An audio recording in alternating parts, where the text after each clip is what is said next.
I've seen great results with the clients that I've had so far. How can I get more clients that are like already successful or know how to make good content but don't know how to market on YouTube? I'm gonna give you a model right now. Okay. If you run with it, I think you can hit 7 figures.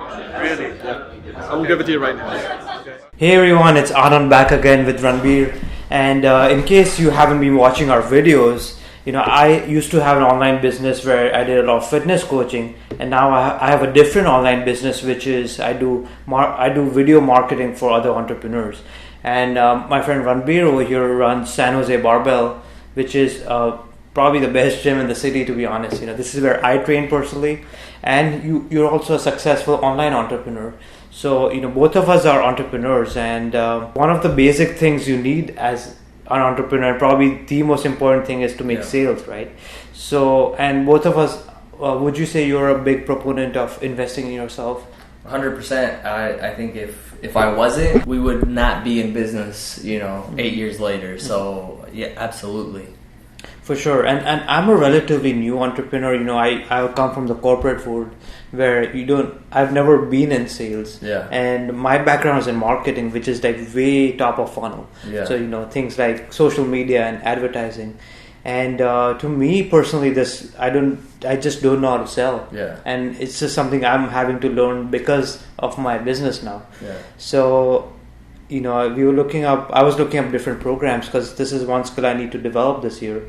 And I'm a huge fan of Dan Locke. In fact, I just met him earlier this year, and that's why I decided to buy his program, which is called High Ticket Closer.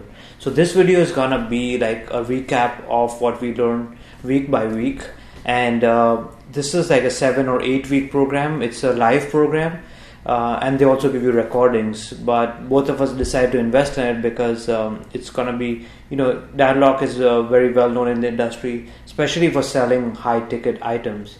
And high ticket typically means you sell something like at least worth $1,000 or above. So it's not like you're selling ebooks or something, for like $5, right? $5, yeah. Yeah, it requires a little bit more effort. I think it's super important, and it's something, I don't know how it is in the corporate world because I've never been in the corporate world. I've done lots of videos for corporations. I'm an actor, but that's the extent of my corporate experience. But I don't know how people in that world view selling, but it's the most important skill. I would say second to, like we talked about last time, is first is be good at your product or service, and then it's selling. And so same thing goes for us, is when you're trying to sell a service such as fitness coaching, and a couple of things happen when you're not good at it or you avoid it. I avoided it for a long time, and now that I think back, I'm it was always something that I was like pushing away or agonizing about. How am I going to charge this? What if somebody says no, or blah blah blah. At the same time, I knew for the effort that I put into a client and the coaching that we deliver, if I was pricing it at too low, then eventually you aren't able to do it anymore because you're not making enough money in relation to the time that you're spending. So something that is important to think about is you have to, as a business owner, you have to be able to pay your own bills and have the peace of mind of knowing I have a predictable amount of money coming in, so I can all the business expenses are paid and all my personal expenses are paid. And so, otherwise you're in this constant you're in fight or flight 24/7. And the answer was not, anywhere except for I needed to get better at sales. And so I've invested heavily over the last 2 or 3 years on getting better at sales, even though it scared the shit out of me. But the last part of that is before we get into the takeaways, is if you have something that's really good and you can't communicate it to somebody, who cares? If a tree falls in the forest and nobody's there to hear it, that's right. Did it make a sound? No, it didn't. Yeah.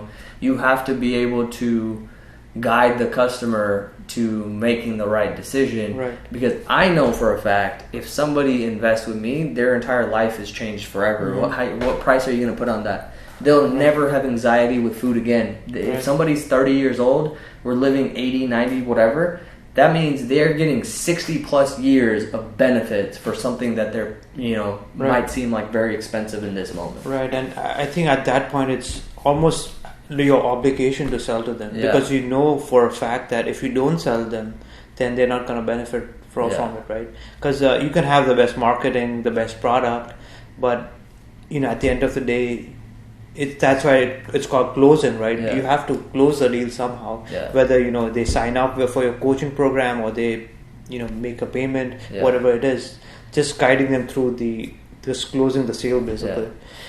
But let me ask you this, growing up, I know a lot of people, and this program talks about this, like people have all these either limiting beliefs around money or negative beliefs around money, right? Like most people, it's not acceptable to sit at a family table and for dinner and talk about money, right? So I don't know why, but it's just money is such a taboo subject. Yeah. But I want to know your experience, growing up. How was it with your family? Was it like that or not really?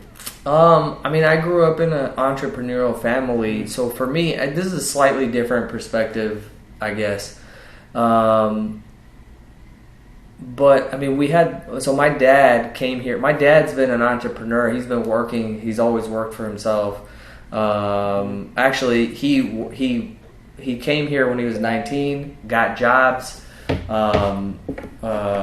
worked for some tech company, and they would take these giant PC boards or whatever, circuit boards, and they would have to treat them in acid, and so that was his job, and pretty soon he was like the manager, even though he didn't even speak English.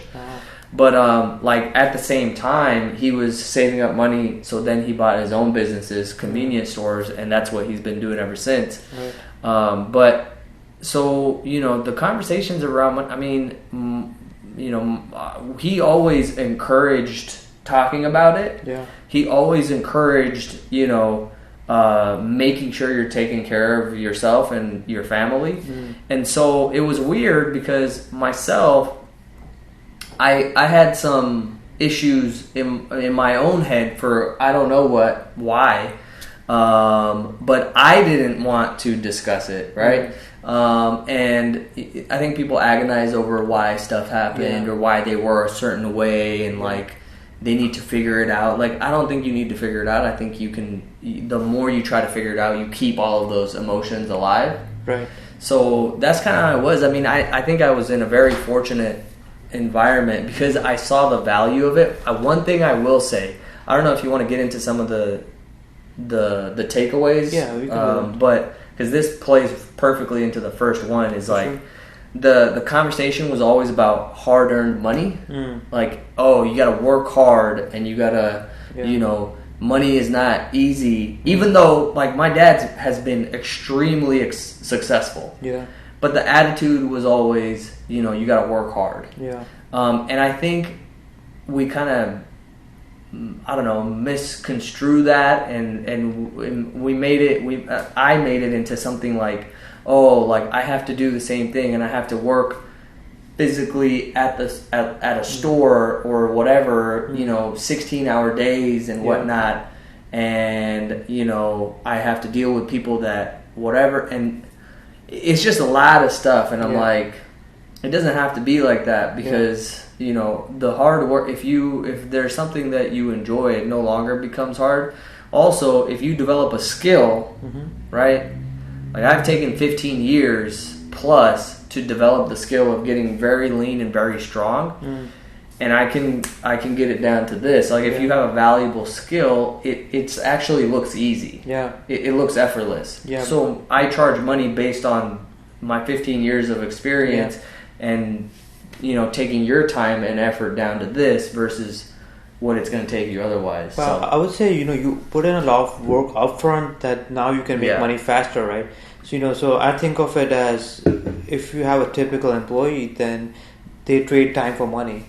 but then they put in 10 hours of work, they get paid for 10 hours. As an entrepreneur, you put in 10 hours, you might not get paid anything, but because you're developing the skill, you ultimately reach a point where then you can accelerate your growth. But then at that point, you have to be willing to accept that now you can make fast progress. You don't have to worry about hard-earned money. You already put in the work up front, and you set up systems for it to grow really fast. Yeah, you can see things that so like for you, like you've done things for a long time, and now you have a streamlined process, and you took time to build that streamlined process for making videos or editing videos.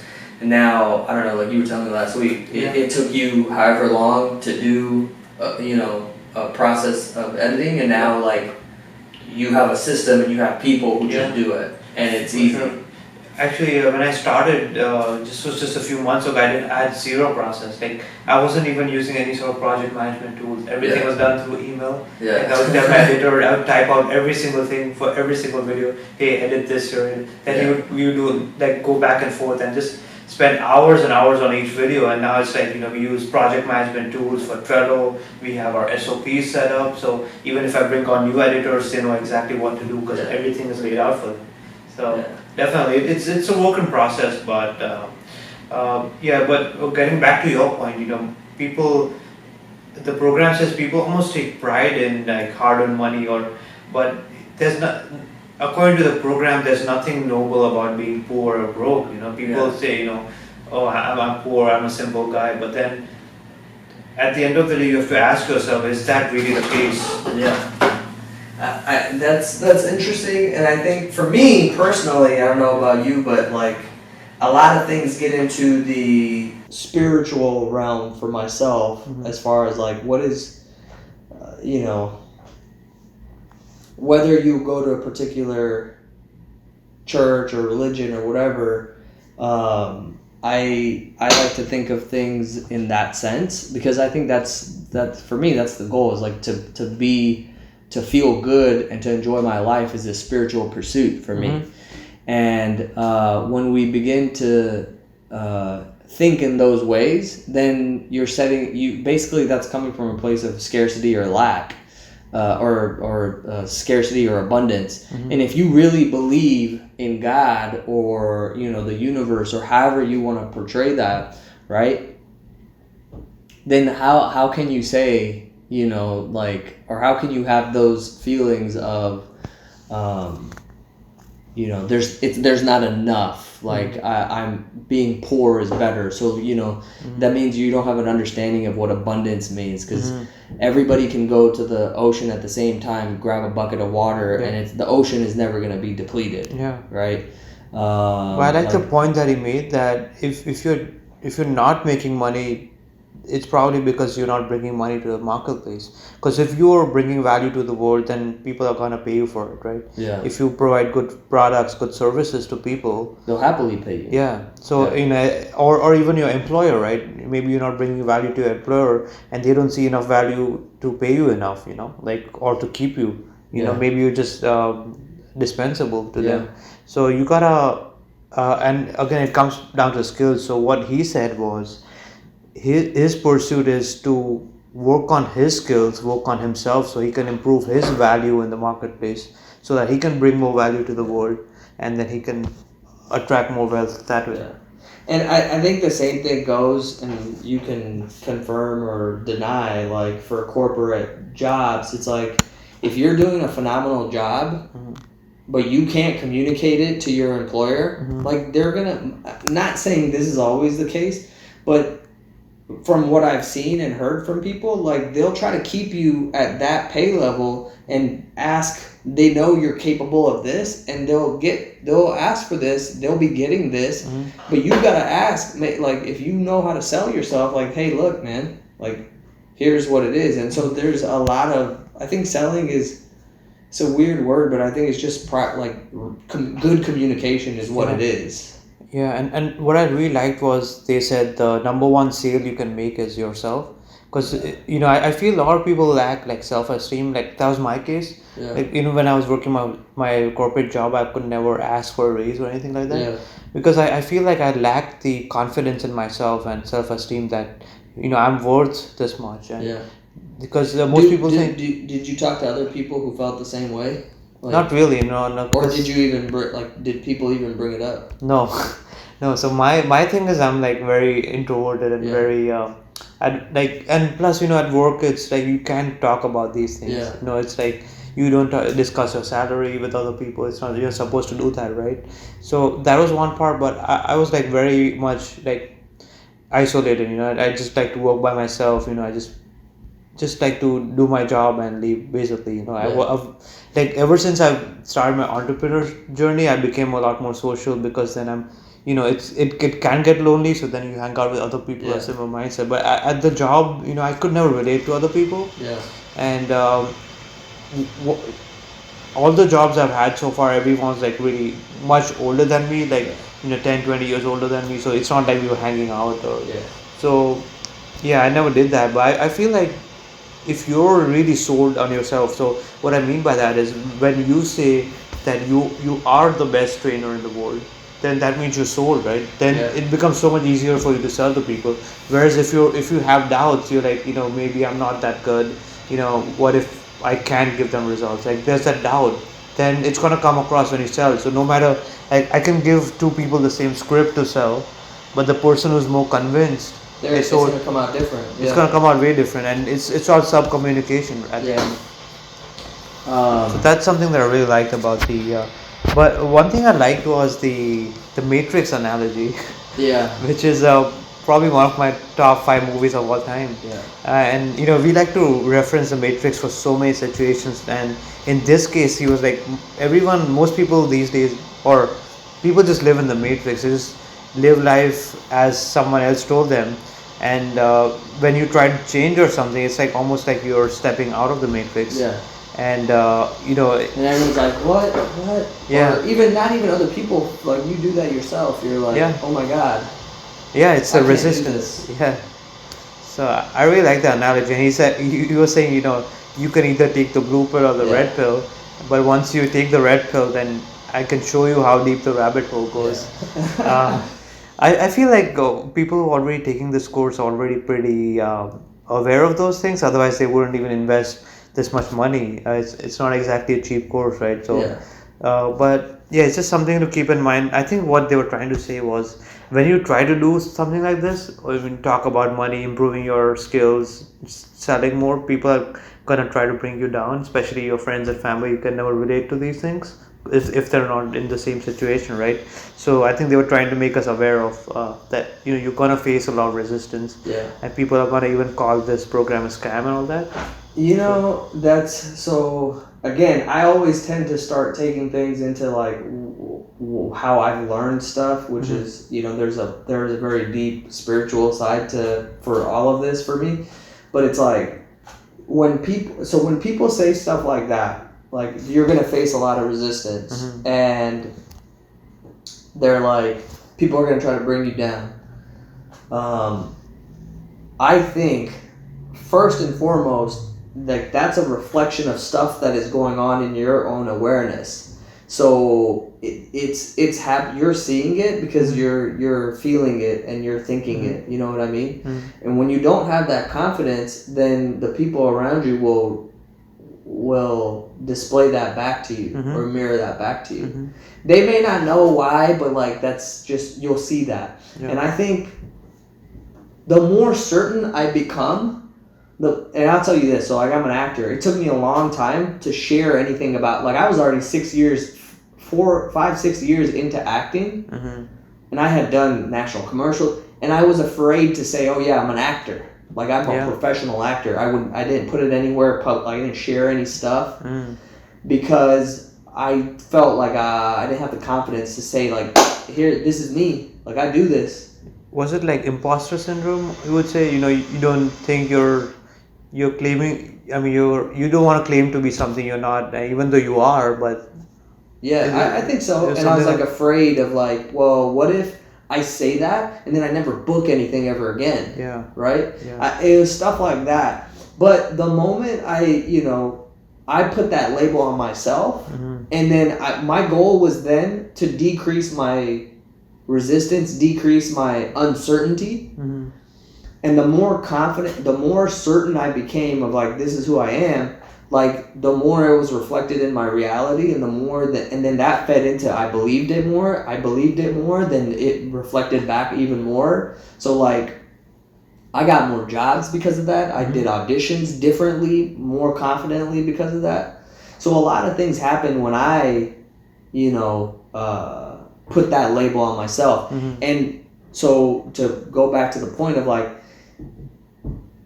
now there was no resistance around me of people saying like, bringing me down, like, oh, why are you doing that? Like, you shouldn't do that. Or is that, I remember a thing early on, people like, oh, how's the acting thing going? I'm like, the acting thing where I'm making a full-time living, like, it's like a thing where they say like, they're trying to bring you down or like check you or like, this is like just a side thing, you know what I mean? Yeah. And whether they know it or not. Yeah. So to me, that becomes more of a reflection of, well, hey, there's something I'm thinking that's bringing this about.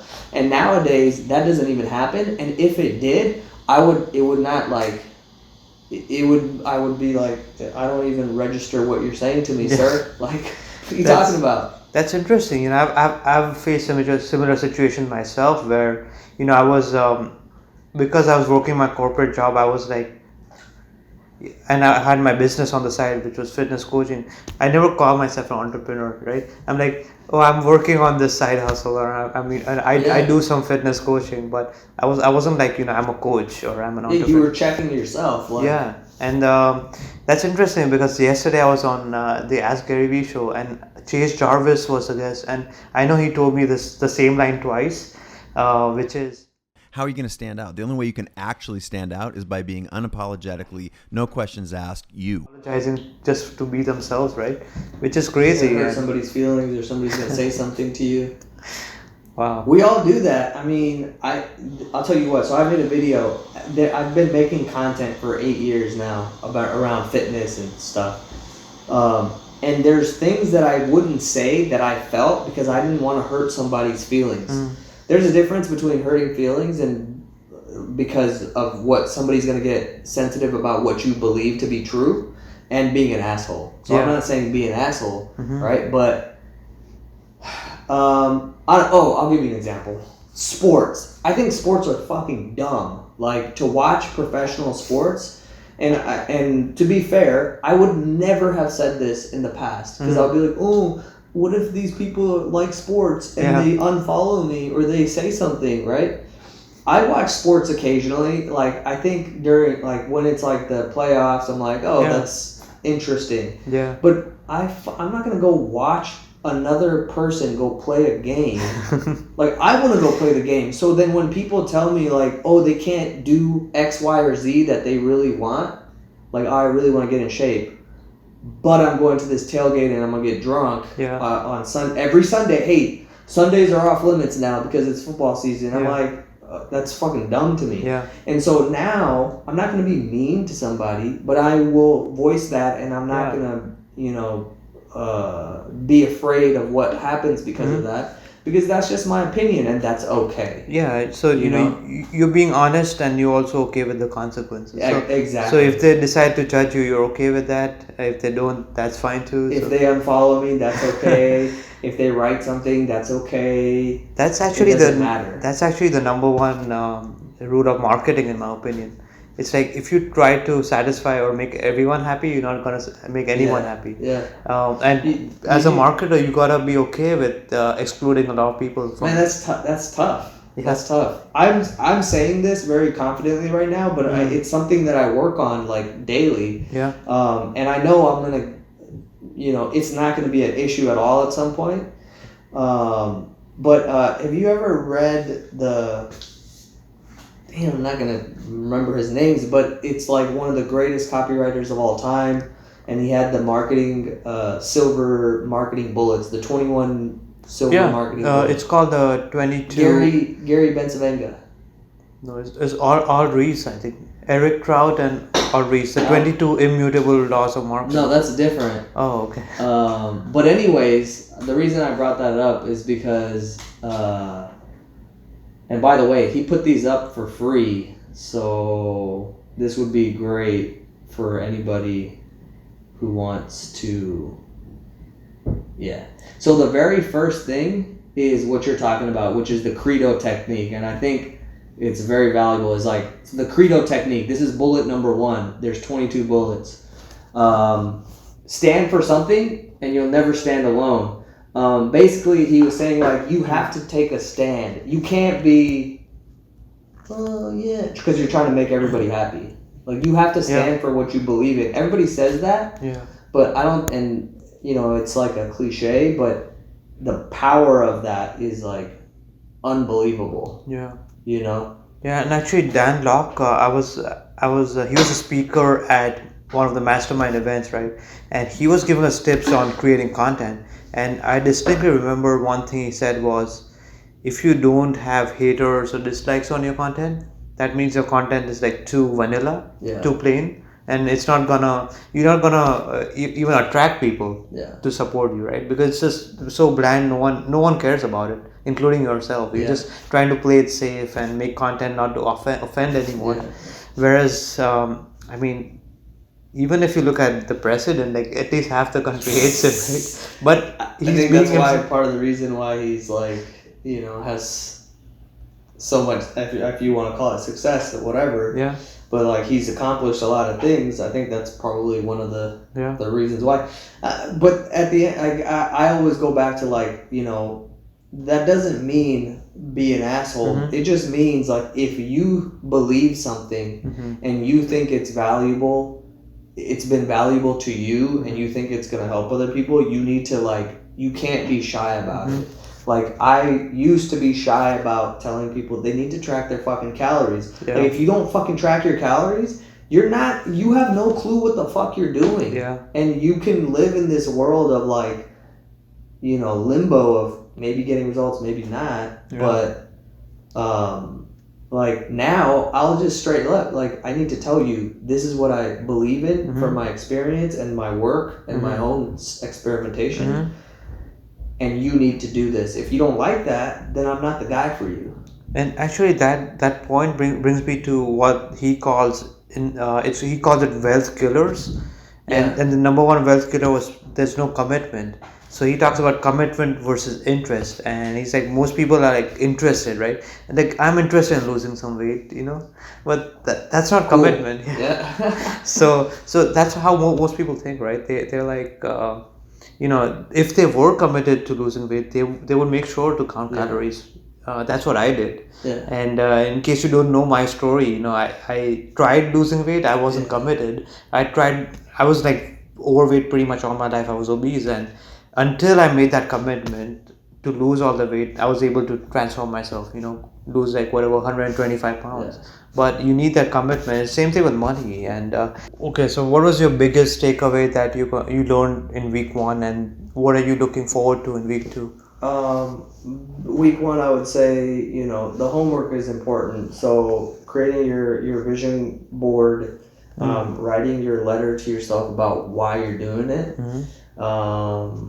and uncovering, exposing the lies. And I really like the way that you're telling yourself. I like the way that he has that. And so those 3 things are the biggest things, because if you can establish the mindset of, like, this is the way that I need to think in order for this to be successful, then when you come up against, you know, your old habits, you've already kind of figured out, like, okay, I just need to go back to the things that I went over in week 1, and I can get back on track. And so I think those were really good. So, like, that's really important. If you don't know why you're doing it, and you're just, I need to make money. Well, what is that money going to give you? What is it going to be for? And you review it daily. I think that's very powerful. To me, what's most important is, like, overcoming the voices in your head that say that you can't do this or you can't do that, and kind of establishing that foundation for straight line thinking and, like, being able to take action. That's what I've struggled with the most. And, like, I've sold, you know, I'm selling things, you know, my packages range from $2,000 to $7,000. So, you know, and I've had to do a lot of work on like, well, no one's going to pay that, or, you know, you're not that good. What if they sign up and you don't do a good job? What if they sign up so all of this stuff, everything. So that, I think that's a really good piece of homework, where without any judgment of yourself, not beat yourself up, write down all of those things, and then write down the truths. Like what would you want to think, right? So like, what if I don't do a good job? The truth would be, I'm the best coach in the world because of the time and energy I've spent in learning this, and I have thousands of examples of me doing a good job and people very happy that their lives were changed because of working with me. And so then he says, then you go back and you erase all of the lies. So you're left with the truth. Like that right there was so fucking powerful, I think, because that's how I view everything. It's like, the only thing that exists is good. The truth is good. Why do we have all of these negative things? It's because that's the lens that you put on top, and that's what you see through. And so I don't need to, you know, like I don't need to believe what the lens is. I can just put the lens aside and I see what was there the whole time, which is the truth. Yeah. Right. For sure. So that's what I would say is super valuable out of that first week. And in week 2, I don't remember what is coming up in week 2, but I'm excited to get into like practicing the skills and like, you know, learning those skills of like how to, you know, really find out what the person is needing and helping them make that decision that will improve their life by working with me. Sure. Yeah, that's awesome. I would say the biggest thing I learned was just being sold yourself.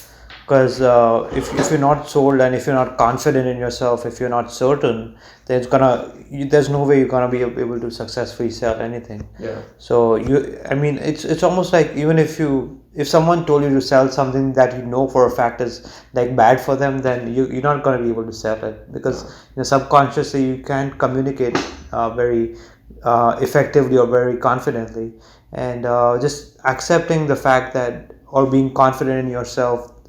And then that's just going to make things a lot easier for everyone, because you have a good product or service to sell, and then you just got to communicate it in an effective way. Do you listen to rap at all? I do, yeah. So, I traditionally didn't, but recently I have been, especially the 90s rap. Okay. Yeah. Well, the reason I say that, also you could I could use the example of like Muhammad Ali or like athletes, right? Who have so much, like, you just look at it and you're like, they have so much confidence and they talk about themselves at the highest regard. Yeah. They're so, certain what's going to happen to them and like how amazing they are. I think there's a valuable lesson in there in the psychology of like, why is it that you think like a rapper is going to become successful who's like, I'm okay. I think I might make some money and like, well, like that guy is not going to make it. Or do you think a guy who would have been like, whereas Muhammad Ali was like, I'm the fucking greatest. Yeah, I'm going to show you how great I am. Exactly. I wrestled with an alligator. Yeah, like he was rapping, like he was a boxer, but like a guy who didn't have that confidence was not going to rise to the level that he did. And so some people are more vocal, but other people are, they think those thoughts internally, and I think that's selling yourself. Like, and so now, like, I'm constantly selling myself. I'm the best coach in the world. Yeah. That doesn't mean there can't be other best coaches. That means that I'm the best coach.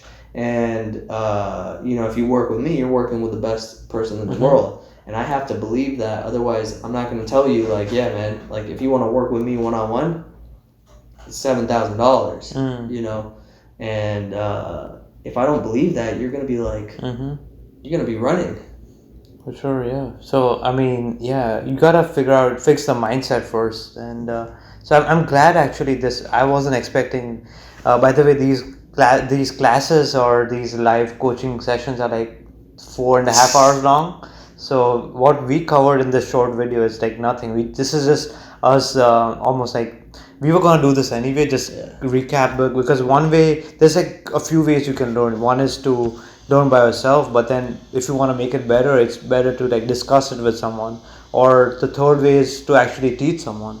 So that's what we're trying to do over here. Just have a discussion, do a weekly recap, and but also hopefully share it with you guys and see what kind of value you're getting. So I think I'm glad they did a whole class on this mindset. I wasn't expecting them to go into so much. So yeah. Yeah, I think that's the foundation of everything. Like without that, Mm-hmm. you can't do anything. So Sure. For sure. So yeah, I mean, we're gonna keep doing this every week, keep getting better. And the thing that I'm excited about is that he said after these 7 weeks you won't be the same person. And I've actually heard this from multiple people who've gone through this program that it just changes your mindset, and you can apply the same mindset to anything you go into, not just selling your product or services, but any social situation. You can learn how to negotiate better, become more assertive, more confident, which is something that everyone needs to improve, right? So yeah, I'm excited. me too. So It's gonna be dope. yeah, and I hope you enjoy this, and we'll be doing this on a weekly basis. I'm gonna put this in a playlist, and you guys can always go back and check it out again. And if you have any questions about like this program or entrepreneurship, marketing, selling, if you want to learn from someone who owns a physical business and also an online business, then make sure to leave a comment down below, and make sure to follow Ranbir on Instagram because he puts out a lot of great content every single day. So I'm gonna link that down in the description below. But until next time, I'll see you later.